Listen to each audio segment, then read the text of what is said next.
After his first foreign trip as commander-in-chief, President Biden is back on U.S. soil. On Wednesday in Geneva, Switzerland, the final and most anticipated event of the journey took place, a historic summit with Russian President Vladimir Putin. Both leaders said the meeting was not hostile and was productive. Here's what President Putin said after the meeting.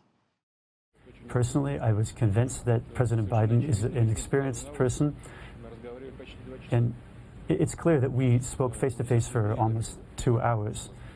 It doesn't happen with all leaders that you have such a detailed conversation face-to-face. But deep divisions remain. Here's President Biden on his blunt message to the Russian president.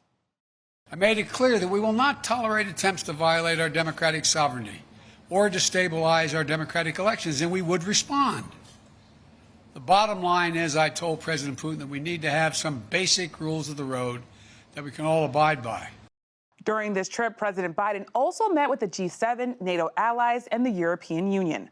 Plus, there was big domestic news. On Thursday, the Affordable Care Act survived another Republican Supreme Court challenge, and a new bipartisan group of senators are trying to come up with a deal on infrastructure. Joining us tonight are 4 reporters who covered these stories from both sides of the Atlantic: Kaitlan Collins, chief White House correspondent for CNN; Pete Williams, NBC News correspondent, justice correspondent. And joining me in studio, Gearan, White House reporter for The Washington Post, and Garrett, Haake, Capitol Hill correspondent for NBC News. Thank you to all of you, but a special thanks to Kaitlan and Ann, who are, I know, jet-lagged. And I want to start with you. The White House and sources have told me that President Biden, he accomplished what he came to do when it came to this trip. What are you hearing about this meeting? And when you think about this, what are the tangible commitments that President Biden got out of the summit? So you're right. The White House is thrilled. They feel like they really nailed it this week. And you know, for the very low bar that they set for the Putin meeting as the main event, they're right. I mean, the fact that the meeting happened at all, they got through it. It actually was on schedule, and President Biden was able to run down his list of complaints and know that President Putin heard them. That's basically what they set out to do. And he wanted to go into that meeting having had the previous experience of kind of knitting up with all of the allies, starting in Cornwall at the G7 and then moving to Brussels for the NATO and EU meetings, before he saw Putin as a symbolic gesture of solidarity that after the Trump years, when President Trump did a good bit of damage to those alliances and Putin profited from it. So there was a whole lot of symbolism there, but in terms of actually getting something out of the entire trip, there are a couple of deliverables before he got to Geneva to see Putin. And with Putin, essentially, they got what they set out to get, which is having the meeting at all, getting through it, making the list, moving on. And this was, as Ann said, Kaitlan, a very different tone. Both President Biden and Putin came out of this saying there weren't any threats. But also, what's the difference, Kaitlan, in your reporting, based on your reporting, between threats and consequences? Because we heard President Biden say that he told the Russian president there would be grave consequences if Russia had this continuing bad behavior.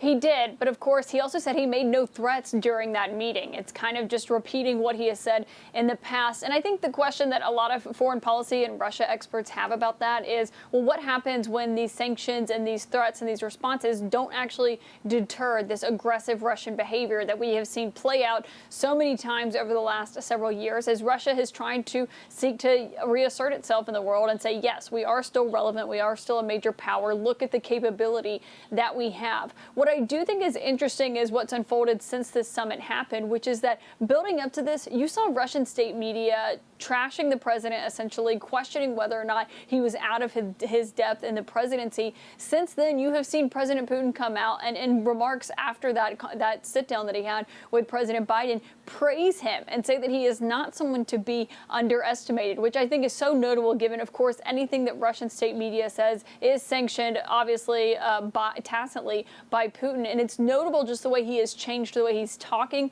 about Biden. Of course, the question ultimately that remains to be seen is whether Russia actually does change its behavior. That's a good breakdown, Kaitlan, because I was thinking about the idea that after the summit, you heard President Putin say he's of Biden. He's very experienced statesman and someone who is very different from former President Trump. But after the summit, of course, President Putin faced some tough questions, including by Rachel Scott of ABC News, a friend of this show. Here is her exchange with President Putin. If all of your political opponents are dead, in prison, poisoned, doesn't that send a message that you do not want a fair political fight? On the question of who is murdering whom, people rioted and went into the Congress in the US with political demands. And many people were declared as criminals, and they are threatened with imprisonment from 20 to 25 years. Really strong questioning by Rachel Scott there. We're all nodding our head in studio. Now, when I questioned President Biden about these comments by the Russian president, he pushed back. To that, please. I think that's a ridiculous comparison. It's one thing for literally criminals to break through cordon, go into the Capitol, kill a police officer, and be held unaccountable. And it is for people objecting and marching on the Capitol and saying, you are not allowing me to speak freely. Pete, I want to come to you. President Biden said Putin wasn't interested in a new Cold War. But what can President Biden really do to hold Putin accountable? And how likely is it that we're going to see any change regarding these hacks that we've seen? Well, there was that moment where the president said that he said to Putin, in essence, nice little infrastructure you have there. What if somebody in Florida or Maine were to launch an attack on your oil industry? Wouldn't that be devastating? There was some progress, I suppose you could say. They've agreed to set up these working groups on infrastructure elements that are off limits and talk about ways to limit cyber. And I guess that's some reason for optimism among some of the cyber people I've talked to, that at least they're talking about it. But remember, the U.S. made sort of similar noises after reaching something like this, an agreement with China, and nothing ever came of that. So I don't think there's a lot of optimism that the Russians are suddenly going to start cracking down on the cyber people who are launching all these attacks on the U.S. Mm-hmm.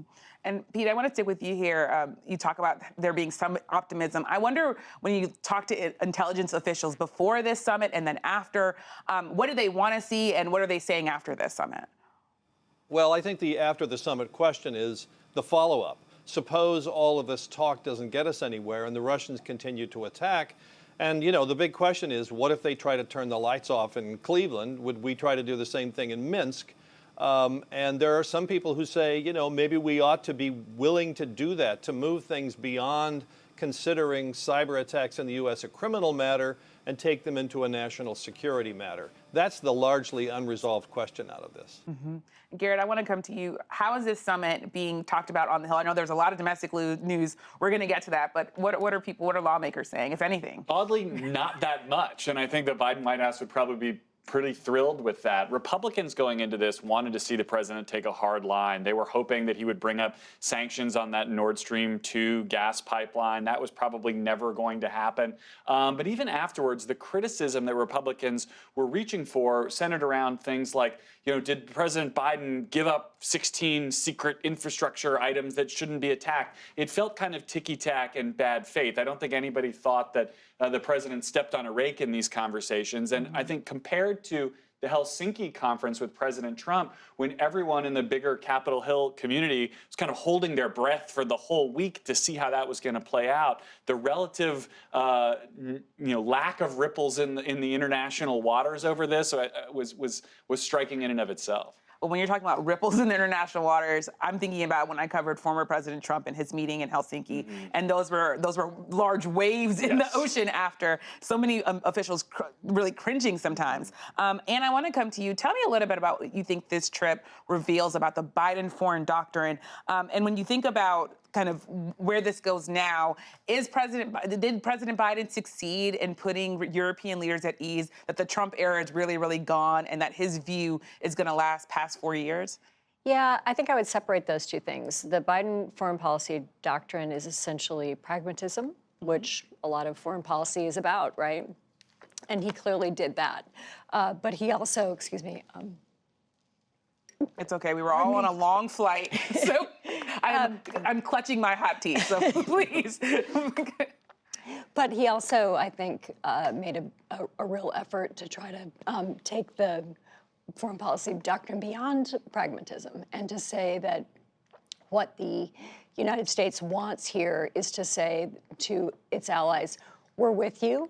We are back as leaders on the world stage, and the allies were thoroughly thrilled to have that conversation. Mm-hmm. And yes, they believe him, but you could hear in his answer when I asked him a question at the NATO summit about essentially why should allies believe what you say mm-hmm. if Trump is reelected or another Trump-like figure could come in behind in 3 years' time mm-hmm. And change, and the pendulum swings and everything changes again.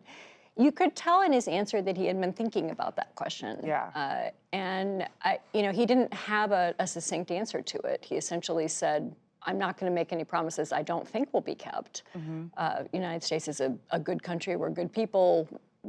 We'll do our best was essentially where that answer ended up.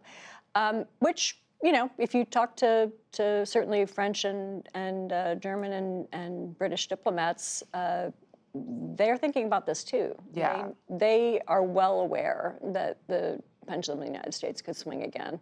And they're perfectly delighted to have the United States rejoin the Paris Climate Agreement and be on the road to rejoining the international nuclear deal with Iran and doing other things that are ally-like.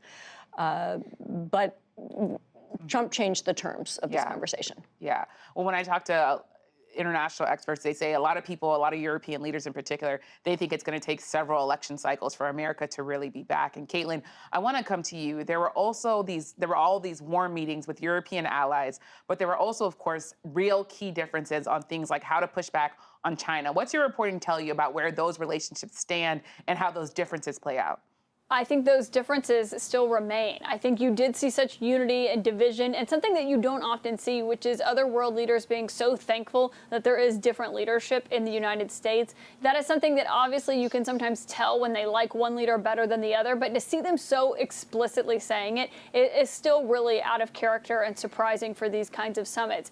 However, despite that being said, and despite the White House touting this trip as a big success for them and saying that, America is back and leading the free world, there are massive differences. And China is just one of many of them, but it is a significant one because there are European allies who do not agree with the U.S. approach to China and do not agree that it's as big of a threat as the U.S. frames it. And so it was notable that they did mention China 12 times, I believe, in that joint statement that those world leaders signed. But if you think about who they think is a bigger threat, they mentioned Russia over 60 times in that joint statement. So there is still a fundamental shift in the views of not only how they view China, but also how to approach China going forward. And that is something that I think that the Biden administration will be dealing with for all 4 years that he is president, because that is something that he has made essentially his #1 foreign policy goal, is to deal with a rising China.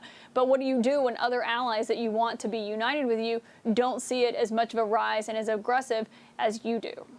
And that's completely true. When you think about all the reporting that you and Ann did, you heard from White House officials over and over again that China was coming up in a contentious way. Garrett, the other thing that the White House and President Biden was talking about was foreign policy as a middle-class issue. They had this deal, this truce that was reached after a 17-year trade dispute between the EU and the U.S. Is that landing? And how is foreign policy for the middle class? How is it translating to the actual middle class? Well, we're going to have to see. I mean, I don't know that there was anything that came back from this summit that immediately people woke up all around the country and thought, oh my goodness, our jobs are back. The ending of the Boeing Airbus dispute is a big deal, especially in those communities in which aerospace is a big part of the fabric of it. But I do think this is all tied together with the infrastructure agenda, the other big pieces that the Biden White House is trying to pass. Remember, there's also that China competitiveness bill that has finally worked its way through the Senate. The first really big spending bill through regular order in the Senate. It's got a different fate potentially in the House. It still has to get through there. But there is an effort to align what normalized relationships with the rest of the world look like and American competitiveness. You can see the through line here, but it's really just starting. Yeah.